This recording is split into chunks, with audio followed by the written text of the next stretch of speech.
Picture this. It's 1955. You step into Union Station in Toronto or Grand Central in New York. Marble floors, vaulted ceilings, the hum of conversation in the air. A porter takes your luggage as you board the Supercontinental bound for Vancouver. In the dining car, white glove waiters serve steak and champagne galore. Outside, the landscape rushes by. Lakes, mountains, endless prairies. This wasn't just travel, it was an event. But fast forward to today. If you take a train from Toronto to Montreal, you'll crawl along an average speed of only 80 kilometers per hour, slower than driving. The stations? Often empty, underfunded, and relics of a bygone era. Meanwhile, airports are packed, highways jammed, and short-haul flights dominate. So what happened? How did North America, the continent that built some of the world's greatest railways and the longest, abandon them for planes and cars? The answer isn't just about speed or convenience, but it's about politics, money, it seems like everything is, and a series of choices that reshaped our transportation system, choices that we're still paying for today. In the earliest 20th century, trains weren't just a way to get around, they built nations. The Canadian Pacific Railway literally united Canada from coast to coast, while America's Transcontinental Railway connected coasts in days instead of months. Railroads were the backbone of industry, tourism, and even culture. By the late 1930s, trains were at their peak. The 20th Century Limited from New York to Chicago was the train of the stars. Frank Sinatra wrote it. The Canadian had glass-domed observation cars for sightseeing through the Rockies, and unlike today's cramped flights, trains had space. Real beds, dining rooms, even lounges where people actually talked and communicated to each other. Fun fact, in 1945, trains carried over 8 billion passengers a year in North America, more than planes, buses, and even cars combined.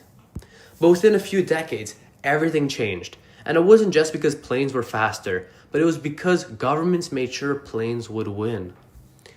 So now we're at the rise of the airplane, and don't forget, if you like what you see, take this moment out to please subscribe, like, and leave a comment down below if you like our exploration together.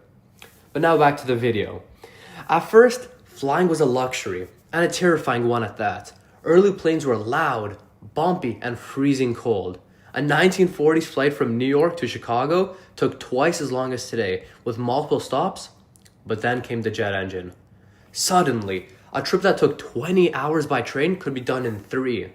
Airlines sold speed, glamour, and the future. And governments? They poured money into it. From 1946 until 1980, the US government spent $157 billion, adjusted for inflation, on airports and airline subsidies, while rail funding was slashed. In Canada, it was the same story.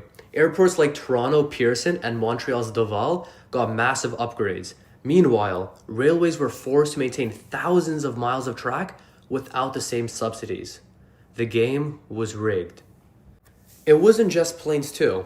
The 1950s also saw the rise of the automobile, and governments bet big on highways. The US interstate system, Canada's Trans-Canada Highway, these projects got full checks of money while railroads were taxed into oblivion.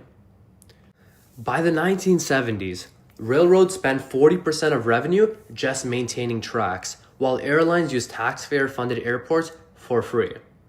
The final nail in the coffin? In 1971, the US created Amtrak and Canada launched Via Rail, not to revive trains, but as a last-ditch effort to save what was left. They inherited broken-down tracks, aging trains, and no real funding. The message was clear. Trains were the past, planes and cars are now the future. So, what did we give up? Well, the first thing is the environment. A flight from Toronto to Montreal emits 5 times more carbon dioxide, CO2 for short, than a high-speed train ever would. And the second part is the economy. Small towns died when passenger rail vanished. Unlike highways, trails connect communities, not just big cities. And the third point is the quality of life. Imagine if we had trains like Japan's Shinkansen. No security lines, no traffic, just comfortable, efficient travel.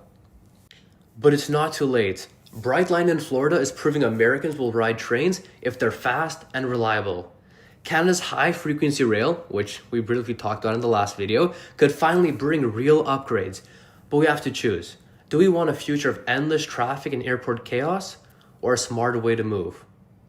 So enough with the excuses. The future of transportation isn't some far-off fantasy. It's engineering, and we've had it for decades. While Europe and Asia move at 300 kilometers per hour on maglev and electric trains, we're still limping around on diesel locomotives from the Reagan and Mulrooney era. That's not progress. That's surrender.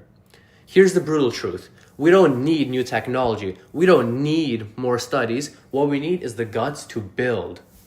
Electrified corridors, France did it in the 1980s. 300 kilometer per hour speeds, China built 25,000 miles of high-speed rail in 15 years.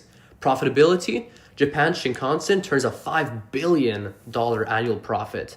Meanwhile, we pour billions into widening highways that just clog again and airport expansions that just result in more delays. It's incredible. But here's the good news. The math does not lie. Modern high-speed rail has 90% lower emissions per passenger than planes, 30% cheaper operating costs per mile than air travel, which in turn helps the consumer, and zero runway congestion or any TSA nonsense. So the tracks are there. The demand is there. All that's missing now is political will. So I'll just say it straight. Any leader who claims to care about the climate, the economy, or just getting people where they need to go fast, but won't fight for real high-speed rail is either lying, trying to push it onto someone else, or both. So the future isn't coming. It's already here. The only question is, when will we finally get on board? So, if you could build one high-speed rail in North America, where would it go? Toronto to Vancouver? New York to Miami? Let's discuss in the comments below. And if you believe trains deserve a comeback, hit a like, subscribe, and share this video. Maybe, just maybe, we can get North America back on track. Thanks for watching Coffee and Transport. If you enjoyed this video, please give the video a like and subscribe for more content in the future. Also, let us know in the comments below. Would you ride a high-speed rail in Canada? What routes would you want to see built first? What topics should we cover next? Please let us know in the comments below, and I'll see you next time.